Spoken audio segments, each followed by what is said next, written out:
presenting an oral presentation of where the map ends. Chapter 5. It's time to go. It was the bittersweet final days of August, before Danny was set to leave his small hometown for college life out west. As he finished packing up 18 years of memories in his little bedroom, Danny tried to soak up these last moments with the people who mattered most. His parents, George and Martha, were distraught at the thought of their only son moving all the way to California.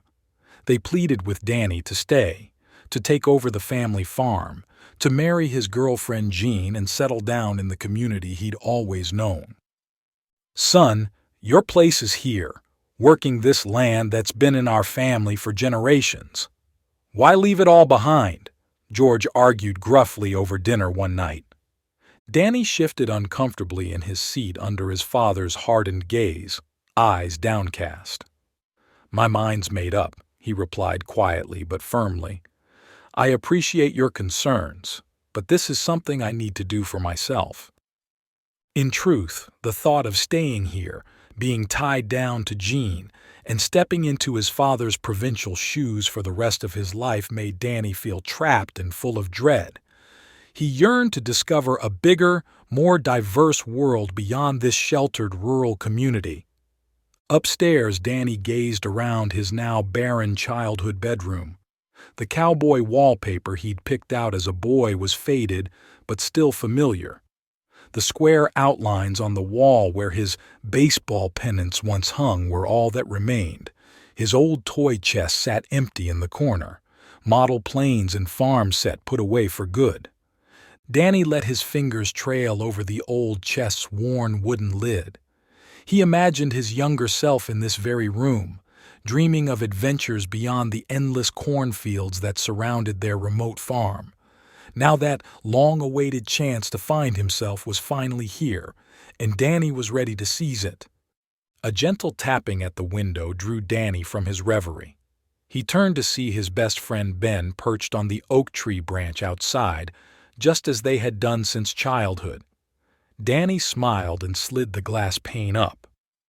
"Hey, stranger, thought you skipped town without saying bye," Ben said with a bittersweet grin as he climbed inside.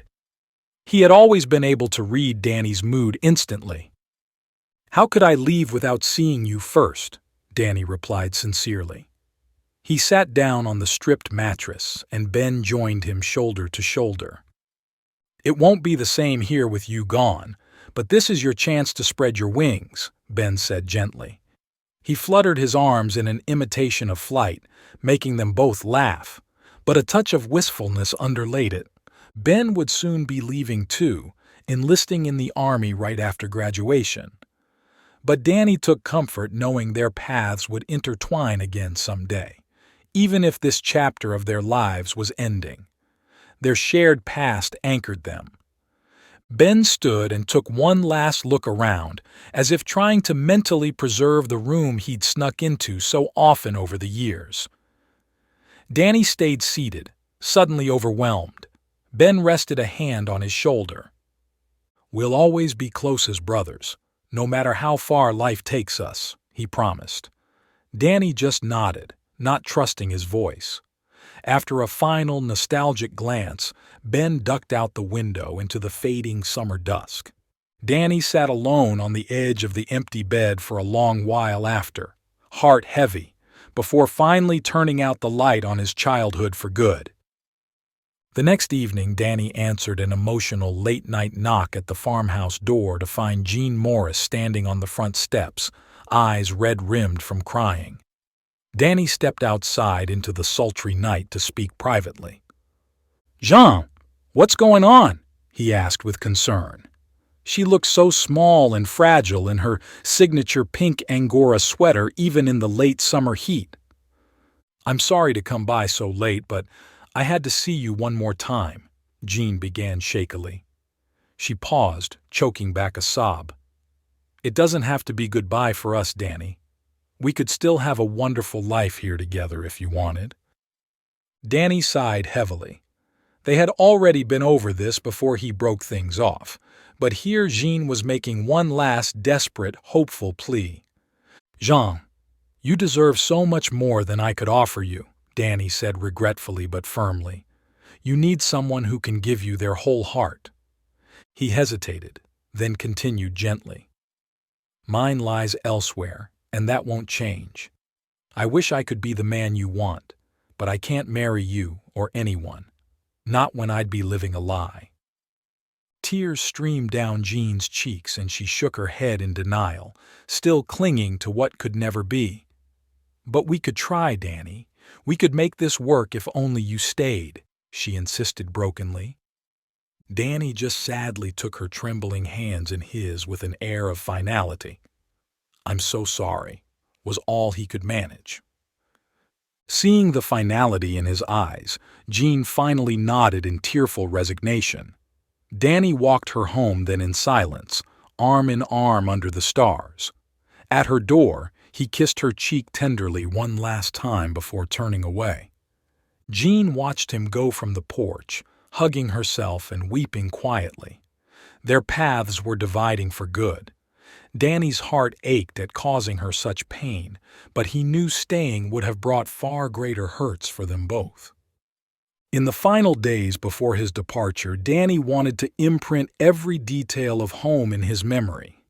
Late one muggy August night, he and Ben escaped on foot through the moonlit cornfields to the hidden creek deep in the woods where they had played as boys.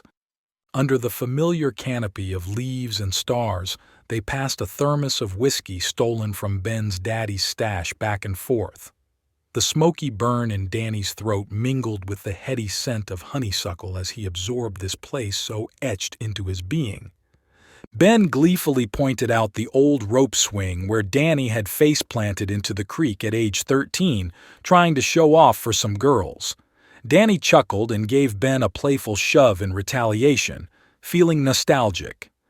As the night wore on, their reminiscing gave way to reflective silence. Ben slid closer and tentatively brushed his fingertips over Danny's knuckles.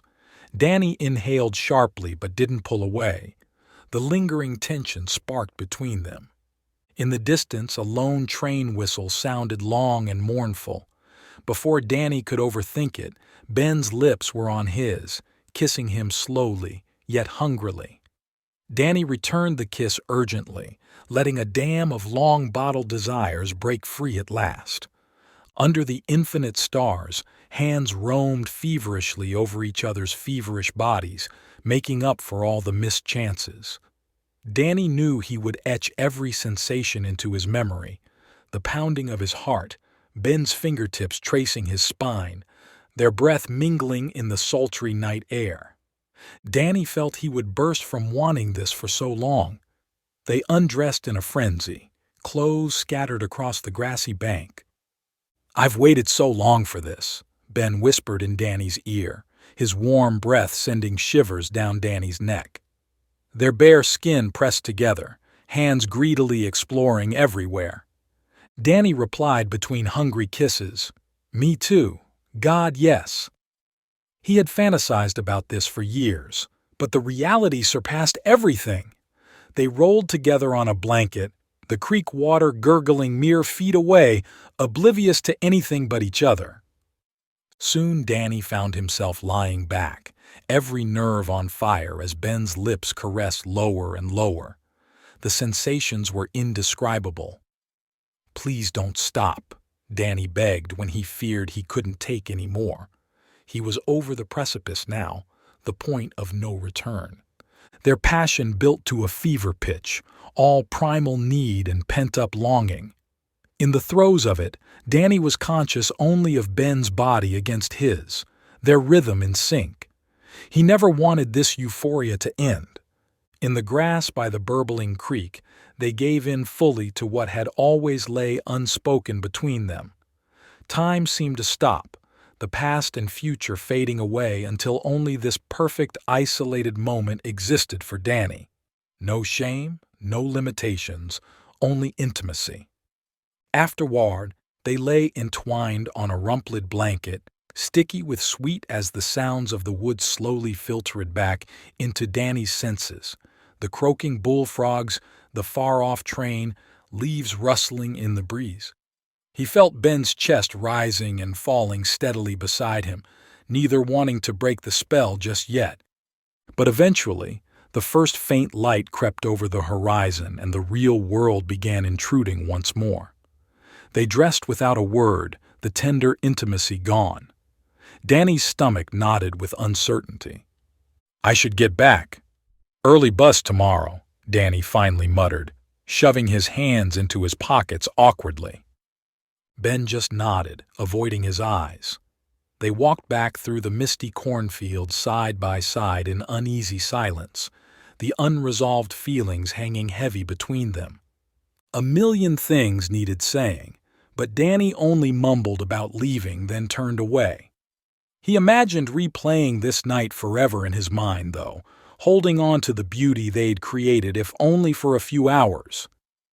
Danny knew he would revisit this night often in reminiscing daydreams, imagining the countless things that could have been said and done differently. But for now, their story would remain tantalizingly unfinished. The next morning arrived crisp and clear, too cheery for the bittersweet occasion. Danny took one last look around his barren bedroom as the first bird song filtered through the window. He gently shut the door on his childhood for good and headed downstairs. His mother Martha's eyes were already red from crying as she triple-checked Danny's suitcase yet again, insisting he take an extra sweater. His father George stood stone-faced and silent by the door, struggling to rein in his emotions. Young Susan clung to Danny's leg, begging him not to leave. He pried her off as gently as he could. "Don't worry, Susie Q, I'll write every week," he assured her, holding back his own tears. She finally released him but kept sobbing quietly. The ride to the Greyhound depot was solemn and tense. As George heaved the heavy suitcase from the truck bed, Danny turned to hug both parents tightly. "I promise I'll call collect as soon as I get there," Danny said, his voice muffled against his mother's hair. She just nodded, lips pinched tight. His father clasped Danny's shoulder firmly with a pained expression, then turned away before Danny could see him cry. Holding his luggage and ticket, Danny paused and looked back at his family one last time, trying to memorize their faces. Then he stepped up into the bus, stomach fluttering with anticipation about the unknown future awaiting him. As the bus engines roared to life, Danny gazed out the grimy window at the little farm town receding into the distance. He suddenly ached to run back and cling to everything deeply familiar one last time. But the highway unrolled endlessly westward, propelling him toward new horizons. Danny took a deep breath and turned to face whatever lay ahead. Find this story in Kindle Vella in the description below, or subscribe to this channel for the next chapter.